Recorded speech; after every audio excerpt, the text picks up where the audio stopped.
በስመ ስላሴ በስመ አብ ወወልድ ወመንፈስ ቅዱስ አሃዱ አምላክ አሜን። ሰላም እግዚአብሔር አምላክ ምስኩላትኩም ይኹን። ስዝራ እግዚአብሔር አምላክ ከመይ ውዒልኩም? አነ እግዚአብሔር ይመስገን ክብሪ ይስፋሕ መድኃኔዓለም አቦይ ከምቲ ኣነ ጽቡቕ ዝወዓልኩ ድማ ጽቡቕ ውዕልኩም ክትኮኑ ናይ ኩሉ ግዜ ተስፋይን ትምኒተይን እዩ ኣሜን። ስንክሳር ዘወርሃ ሰኔ ዓለት 18 ስንክሳር ድሰምዕ ዘንብብ ፍቕር ጎይታ ኣብ ልቡ ይዕንብብ ሓለዋን ጸሎትን ናይ ቅዱሳን ድማ ይረክብ። ዝክረ ጻድቅ ለዓለም ይህሉ ዝኽሪ ናይ ጻድቅ ንዓለም ይዝነብር። ካብ ኩሉ ክፉእ ዘበለ ክትድሕኑ ንቅዱሳን ተማሕፀኑ አሜን። በስመ አብ ወወልድ ወመንፈስ ቅዱስ አሃዱ አምላክ አሜን። ወላዲተ አምላክ ቅድስት ድንግል ማርያም አደይ ልሳን አንደበት ኩነኒ አሜን። በስመ አብ ወወልድ ወመንፈስ ቅዱስ አሃዱ አምላክ አሜን። አባ ድምያኖስ ሊቀ ጳጳሳት ዕለት 18 ሰነ በዛ መዓልቲ እዚኣ መበል 45 ናይ እስክንድርያ ሊቀ ጳጳሳት አባ ድምያኖስ ዓረፈ። እዚ ቅዱስ ድማ ካብ ብንእሽተዩ ኣብ ገዳመ አባ ዮሐንስ ሓፂር መነኮሰ። ንዓሰርተ 8 ዓመታት ድማ እናተጋደለ ተቐመጠ እሞ ዲቁና እውን ተሾመ። ድሕሪ እዚ ናብ ደብረ በታርን ከደ። ንሱ እውን ደብረ አቦ ማለት እዩ። እዚ ድማ ኣብ ምዕራብ እስክንድርያ ዘሎ እዩ። ኣብ ውሽጢ ድማ ከም ገድሊ ገዳማውያን ብተጋድሎ ተጸምደ። ቅድሚኡ ሊቀ ጳጳሳት ዝነበረ ኣባ ጴጥሮስ ምስ ተሾመ ስራሕ ዝሕግዞ ሰብ ንኽደልዩ ብዝሓተቶ መሰረት ትምህርትን ጽሕፈትን ሰናይ ምግባራትን ዝመልኣሉ ሰብ ከም ኣባ ድምያኖስ ስለ ዘይተረኽበ ብዘይ ፍቓዱ ናብ እስክንድርያ ተወሲዱ ሓጋዚ ሊቀ ጳጳሳት ጳጳስ ኮይኑ ተሾመ። ኣብ ሓጋዝነት ኣብ ዝጸንሓሉ ጊዜ ድማ ብናይ ወንጌል ኣገልግሎት ብመንኖ ጥሪት ንህዝብን ንሊቀ ጳጳሳትን ኣሓጐሰ። ልክዕ ኣባ ጴጥሮስ ምስ ዓረፈ ድማ ህዝብን ሊቃውንትን ብሓደ ድምፂ ንኣባ ድምያኖስ ንሊቀ ጵጵስና መረጽዎ። እዚ ጻድቕ እዚ ሊቀ ጳጳስ ኣብ ዘመነ ሲመቱ ካብ ናይ ውልቀ ቅድስና ህይወቱ ብዝሓለፈ ነዘን ፈተናታት ብምሕላፉ ይምስገን። ተሓደ ህዝቢ ካብ ሃይማኖቶም ከይወፁን ብምግባር ከይዝሕሉን ተጊሁ ብምምሃሩ፣ ካልኣይ ብኣካል ንዘይበጽሖም ብጦማር ብመልእኽቲ ብምምሃሩ፣ ሳልሳይ ኣብ ዘመኑ ንዝተለዓሉ መናፍቃን ተኸራኺሩ ንዝተመለሰ ተቐቢሉ እምቢ ንዝበሉ ብምውጋዙ፣ ራብዓይ ካብ ናይ አንጾኪያ ሊቀ ጳጳሳት ዝመፀ ናይ ምንፍቕና ጦማር መልእኽቲ እውን ብግልፂ ተቃዊሙ ኣወጊዙ እዩ። ን43 ዓመታት ናይ እስክንድርያ ሊቀ ጳጳስ ኮይኑ ዘገልገለ ኣባ ድምያኖስ ድሕሪ ብዙሕ ትግሃትን ብሰናይ ሽምግልና በዛ መዓልቲ እዚኣ ብሰላም ዓረፈ።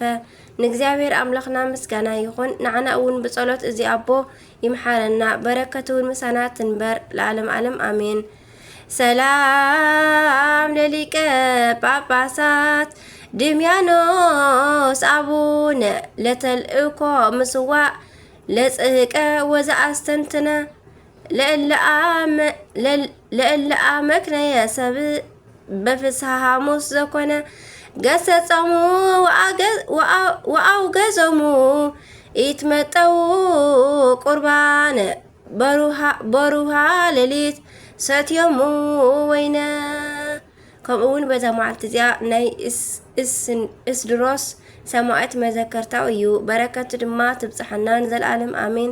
ንዘለዓለም ንእግዚአብሔር አምላኽና ምስጋና ይኹን።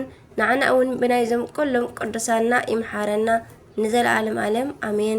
ከምኡውን ናይ ዕለት 19 ሰነ ንቕጽል።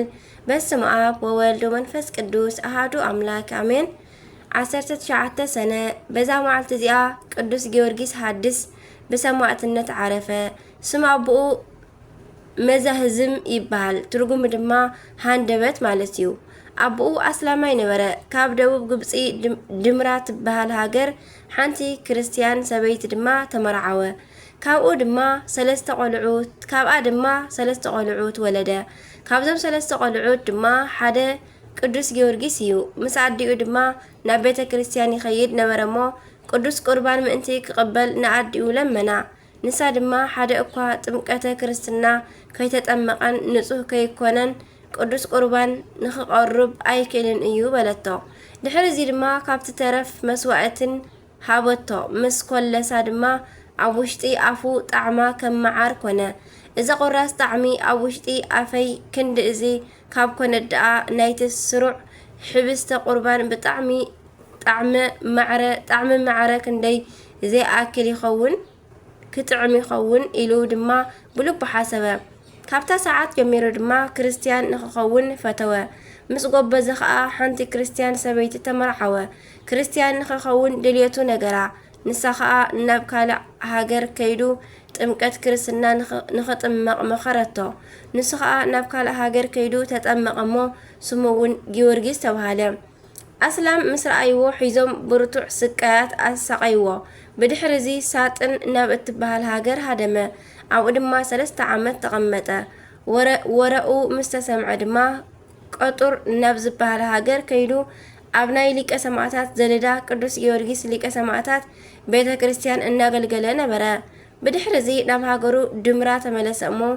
أسلام دم حيزم ناب مقنن أركبوا سبيتي التنجوز كريستيان سلزنبرت عيتساقيو بلتو اتم مقنن دم أسيرو أبيت ما أسرتي عطوا اتم أسلام دم تأكيبهم مع رأسور بيت كفيتم برتع غرفات غرفوا أب منغو موتن هيوتن جيرم دم حادقوا مسواك حد ما كريستيان زموت مسيلوهم كقبروا مسمصو بهيوت صنحمو بدحر زي اتم اسلام تاكيبم امنتو نخخحد حبابلوا نسجين اب امنتو سلت صنعه بطعمي حريقوم اب عندي مركب سقيلم ازي زي بحال سقيات سقيوم ناب بيت مأسرتي ملسوا سويتو دما اصنانيعا كم زعجز تقبرو نبرت سيطان نخيس حتون اتي زدخملو واغا نخيسنن بلبو نخريستوس كذكر كم زلوات مخرو نبرت ملأخ እግዚአብሔር ተገሊጹ ድማ ስሙ ኣብ መንግስተ ሰማያት ምስ ሰማዕታት ከም ዝተጻሕፈን ንጽባሒቱ ሰማዕትነት ከም ዝቐበልን ነገሮ ንጽባሒቱ ምስ ወግሐ ድማ ኣስላም ናብቲ መኮንን ተኣኪቦም ንጊዮርጊስ ንኽህቦም ደለዩ እሞ እቲ መኮንን ድማ ዝደለይዎ ይግበሩ ኢሉ ንጊዮርጊስ ኣብ ኢዶም ሃቦ بدحر يدما أب هاجر مدرا أبناء ليك ملائكة قدوس ميكائيل بيت كريستيان الرئسو بسيفي قرص ناي سماء سنتو أخليل دما تقبلا بدحر زي دما أب لعلي سقاو حوي عند دمو كوينجن ولا حدا أيتن كفن أوشتي علاقة كأ وحافو كأبو العلم دما أوشت بحري دربيو بفقد إكزافير ناب دندس ودب دست بتحمو أديو تبتح تصبيوز نبرت مو وسيدا جنزتو نقرب أوارح ون أوشت بيتا حبعتو بدحرزي ملكعتن صبغتن زخانت بيتا كريستيان سرحو لمو سقاو ون أوشت أنبرو كابو دما زدن عبيتن بزحاتن تأمرات تقلصو نجزيابير أملاخنا مسكانا يخون نعنا ون بنايزم قدسان صلوتي محارنا بركتون مسانا تنبر نزل عالم آمين أركي سلام لجيورجيس أقوس من كرات كلها إن زي كسفو حقه وإن زي وقي ونالا أسر آياتو أميها مريم رقبة قليلة سلام لولاديتو ولمس آمرتو بصيلة بما أزا فقرو طوم ذات السهات قدلا كمون بذا معلت زيئة بأب أبابوسي أنوب سمعت كوينو أعرفه ترقامي أود ما صري ورقي مالتيو بركة مسانا يكون نزل عالم آمين سلام سلام لنوب وبوسي زبا ترقامي ورق صري هابي فسم سمعو بعين صحي يتعانو مسعى من قليو بأمثال فرس سناي أمأقابيو أمسيتو أنبسا هموي يبل بركة تحضرنا كمون حمشتا جفراتات أرسوفونيس بيتروس أسكيريون أرجسن بيلفيوسن سماعتات كونو كمون ناي كلهم قدسان أبوتاتنا صادقان زدبره قاعات مذكرتهم يو بركتهم مسانا يكون نزل عالم آمين سلام لأرسوفو غيرتاتي أسماتهم كبيس لدخن سلام لأرسونوفيس ولا بيتروس أبالو አስከሪዮን ወአርጌንስ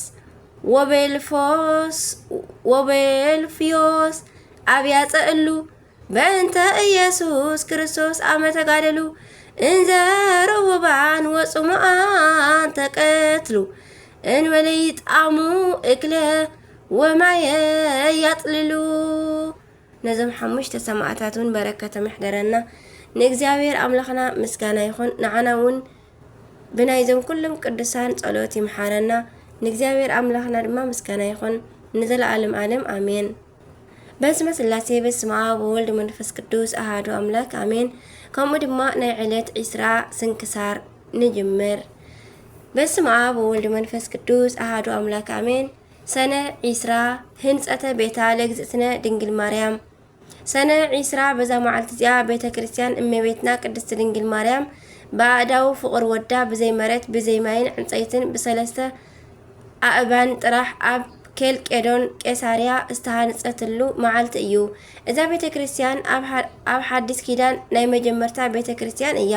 ንስማ ጸዋውዑ ጎይትነት ይኹን እሞ አምላኽናን ጎይታናን መድሓኒናን ኢየሱስ ክርስቶስ ንደቀ መዛሙርቱ ሁሩ ወመሃሩ ኩሉ አህዛበ ንኩሉ አህዛብ ኪዱ መሃሩ ማቴዎስ ምዕራፍ 28 ፍቅዲ 19 ብዝበሎም ቃለ መሰረት ንዓለም ብወንጌል ምእንቲ ክሓርስዋ ክምህርዋ ዕጫ ተኻፈልዋ ናይ ወዲ ሰብ ድሕነት ዝፍጸም ቅዱስ ስጋኦን ክቡር ደሙን ምስ ተቐበልካ እዩሞ ዮሐንስ ምዕራፍ 6 ፍቅዲ 56 አበው አቦታት ሐዋርያት ንቁርባን ኣብ ናይ ዝተመርጹ ሰባት ቤተ እናከናወኑ ቀዲሶም የቅርቡ ነበሩ።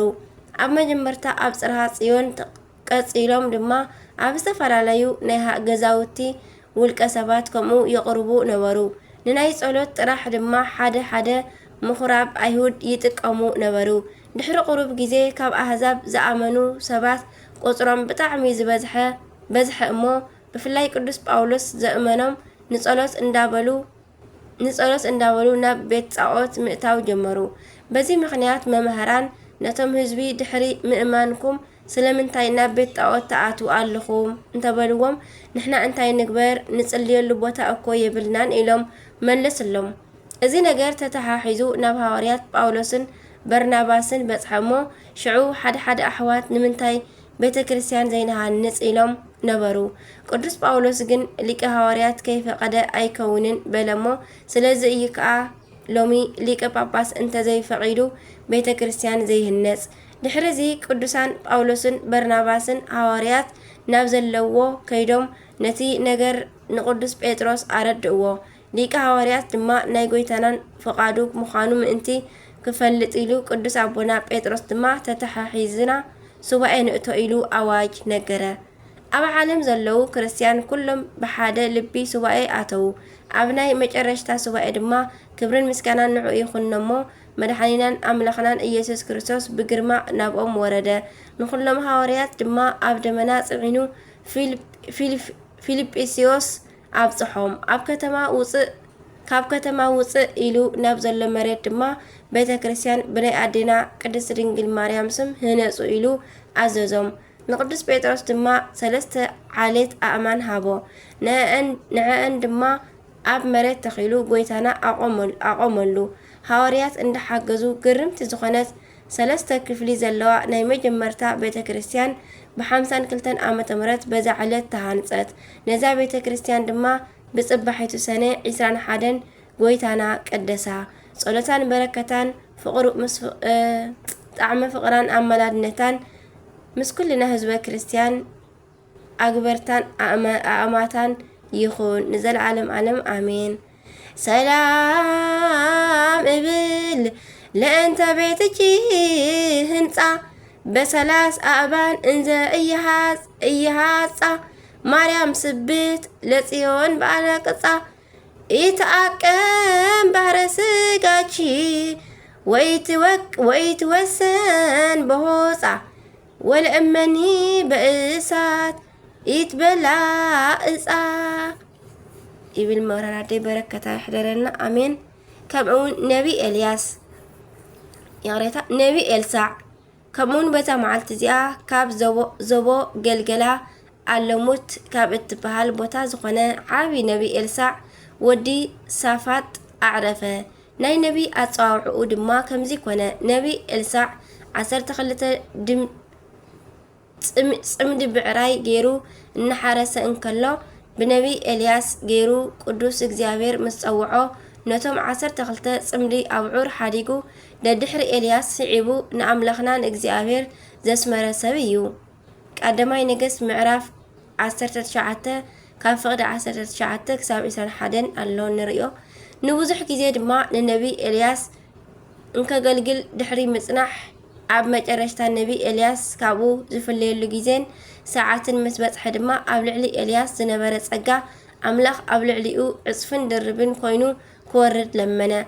اتي كاب سمايات حوي زورده نسمايات 3 عامات منفقن زناب كيكون زعات أو نموت زتنسأ أب كرمي أملاخ أزيو لعل زنبرة نبي إلياس نبحري يردانس بتي لبيس وزنبرة كابا غيرو كفيلو تساغيرو كان أي نجس معرف كلته فقد شومنته نزي كل نبي إلساع بعينو يرئي سلزنبرة أما جرش تخا نبي إلياس بسرق اللحاوي إن رأيو نفس ما يتوسده نزيز رأي إلساع دما إتي زفكرو أبو كابو سلز توسده بعبي زبالة دمسي أزيج أدرى جناخه كعرق كاللخو انتري إخاني خون الكأيو زبل قال نبي إلساع ذكرو جنا بحاجوس دما دعا تملسه نبي إلساع بناتو كابا بحري يوردانوس كم زخفله نبي إلساعون بزي بتي كاب إلياس زودقه كابا جيرو نبحري يوردانوس كفيلو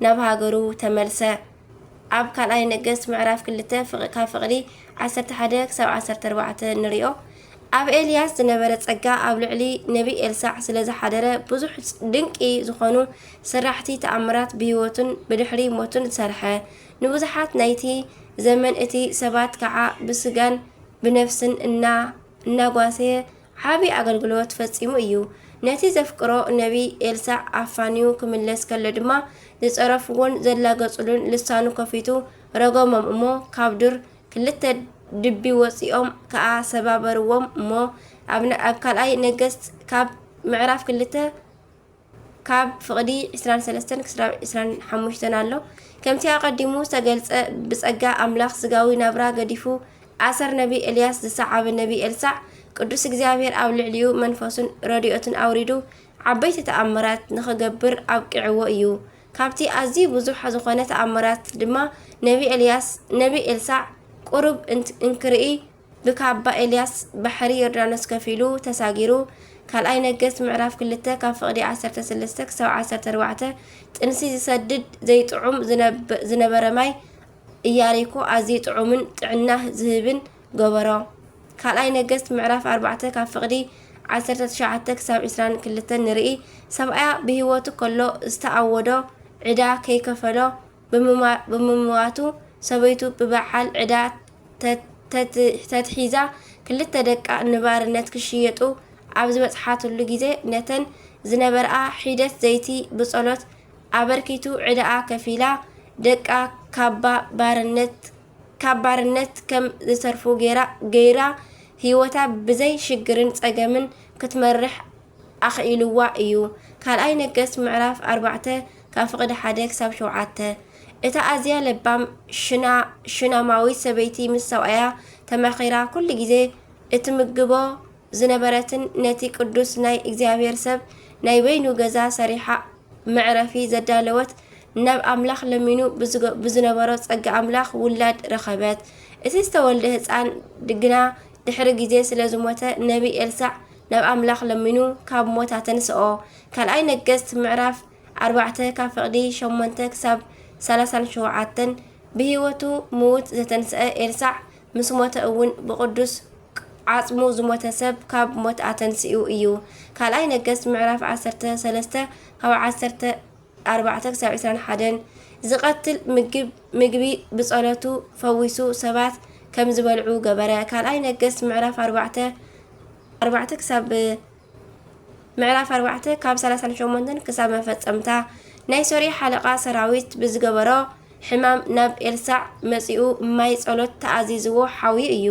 ካብቲ ነቢ ኤልሳዕ ዝገበሮ ከዓ ክልተ ጽዕነት مرت ጸበል ወሲዱ እዩ ከመይሲ ቅዱሳን ብኩሉ ንብረቶም ቅዱሳን ስለዝኾኑ ነዚ ተረዲኡ እዩ ናይ ሶርያ ሓለቃ ሰራዊት ጸበል ክወስድ ዝኽኣለ ካልኣይ ነገስት ምዕራፍ 5 ካብ 1 ክሳብ መፈጸምታ በተኣምራቱ ኣብ ማይ ዝኣተወ ምሳር ኣብ ልዕሊ ማይ ጸብለል ከም ዝብል ዝገበረ ዓቢ ኣቦ እዩ ካልኣይ ነገስት ምዕራፍ 6 ካብ 1 ክሳብ 7 ኣብ ሃገሩ ተቐሚጡ ኣብ ሶርያ ኣብ ማእከል ቤተ መንግስቲ ዝግበር ዝነበረ ዝርርብን ቅዲ ኩናትን ብዛዕባ ምፍራስን ምውራድን እስራኤል ተገሊጽሉ ንእስራኤላውያን ዓወት የውህቦም ነበረ እዚ ከም ዝኾነ ዝፈለጠ ናይ ሶርያ ንጉስ ሰራዊቱ ሰሪዱ ንነቢ ኤልሳዕ ሒዞም ክቐትልዎ ኣብ ዝመጹሉ ግዜ ከኣ ገና ከይተበገሱ ከለዉ ፈሊጡ ብትብዓት ተጸበዮም ንብዘሎ ዝርኡ ኣኽቢቦም ጠጠው ኣብ ዝበለሉ ግዜ ድማ ኣገልጋሊኡ ገሓዚ ወይ ከዓ ግያዝ ክጭነቕ ከሎ ነቢ ኤልሳዕ ግና እሳታውያን መላእኽቲ ኣብ ዝርኡ ስለ ዝነበሩ ዝተሰምዖ ነገር ኣይነበረን ናብ ኣምላኽ ለሚኑ ከዓ ንኹሎም እቶም ሰራዊት ኣዒንቶም ከም ዝዓውሩ ገበረ እሞ ኩላቶም ምርኣይ ሰኣኑ ናብ መዕረፊ ወሲዱ ምግቢ ኣብሊዑ ማይ ኣስትዩ ከዓ ብሰላም ናብ ሃገሮም ኣፋነዎም ካልኣይ ነገስት ምዕራፍ 6 ካብ 8 ክሳብ 23 ካብ እስራኤል ሓሊፉ ክሳዕ ሶርያ እናኸደ ክሳዕ ዕለተ ሞቱ መንገዲ እግዚአብሔር መሃረ ንዝግሰጽ ገሰጸ ትብዓት ዘድልዮ መድሓኒት ኮነ ሓገዝ ዘድልዮ ከዓ ብዝተውሃቦ ጸጋ ናብ ኣምላኽ እናለመነ ይፍጽመሎም ነበረ ናይ ዘመኑ ነገስታት ከዓ ኣብ ግዜ ሕማም ሽግሮም ኮነ ረሃወኦም ብዛዕባ እቲ ክኸውን ዘለዎ ነገር እንታይ ምዃኑ ክፈልጡ ብኣካልን ብመልእኽተኛን ይሓትዎ ነይሮም እዮም ኣብ ግዜኡን ኣብ ሰዓቱን ከዓ ምላሽ ይወሃቡን እቲ ዝኾነ ከዓ ከምቲ ዝበሎ ይፍጸም ነበረ ካልኣይ ነገስት ካብ ምዕራፍ 8 ንድሓር ዘሎ ክንምልከት ንኽእል ነቢ ኤልሳዕ ንሓሙሳ ዓመታት ልዕሊኡን ብኸምዚ መልክዑ ንእግዚአብሔር ብትግሃት ምስ ኣገልገለ ብሰላም ዓረፈ ንእግዚአብሔር ኣምላኽና ምስጋና ይኹኖ ንዓና እውን ብጸሎቱ ይምሓረና በረከቱ ምንሳና ትንበር ንዘለዓለም ዓለም አሜን ዓርኬ ይቕሬታ ሰላም ለኤልሳዕ እምሃበ ኤልያስ ዘሰኣለ ከዕበተ መንፈስ ቅዱስ ኣመ ሰማይ ተለዓለ ወበዝንቱ ረኪቦ ኣብይ ሃይለ ክልኤተ ጊዜ አንስኦ ሙታን ክህለ ወክልኤተ ጊዜ ፈለገ ከፈለ ይብል ከምኡውን በዛ መዓልቲ እዚኣ ናይ ኣርጣልስ ሰማዕትን ማናስ ዘቡፍርን መዘከርታኦም እዩ ንእግዚአብሔር ኣምላኽና ምስጋና ይኹን ንዓና እውን ብናይ ዞም ቅዱሳን ኩሎም ጸሎት ይምሓረና ቅዱስ ኤልሳዕ ድማ በረከቱ ይሕደረና ብዝለማዓንቲ ኩሎም ዓመታውን ወርሓውን ተኸቢሮም ዝውዕሉ ቅዱሳና በረከቶም ይሕደረና አሜን ካብ ፍቅሪ ቅዱሳን ኣይፍለየና ካብ ኩሉ ክፉእ ዘበለ እውን ይሰውርና ስንክሳር ድሰምዕ ዘንብብ ፍቅሪ ጎይታ ኣብ ልቡ ይዕምብ ሓለዋን ጸሎትን ናይ ቅዱሳን ድማ ይረክብ አሜን ወአሜን ወለ ኩሎም መላእክተ ሰማይ አሜን አቡነ ዘበሰማያት ይትቀደስ ስምከ ትምጻእ መንግስትከ ወይኩን ፈቃድከ በከመ በሰማይ ከማሁ በምድር ሲሳየነ ዘለለ ዕለትነ ሀበኒዮም هديك لنا أبسنا وجعينا كمان هناني نهديك لذا أبسنا إتابعنا إذا أستمسوت الله تننا وبلهنا كل كويس مزاك يأتي منجس هاي لو سبات العالم عالم آمين بسلام قدس جبريل ملاك أوزت يا مرام سلام لتشي دينجر بهناتش ودينجر بسقاتشي أمك زاور سبا سلام لتشي بروك تانت مانس وبروك فلاكرت كتافات سيفسيت أو مريم لتتقى ملتا وداسة ملتا مقص أجزاور مسلك سعالو وسلم مرتا بنتي أنا مرتا كل عالم ها فكر ولتشي يسوع كريستوس كما يسرى لنا هتعوين تمايز أننا بكتماس أننا مكرانشي آمين سبات لك زاوير ولا ولادي تنقل ولا مسكالو كبور آمين آمين ليكون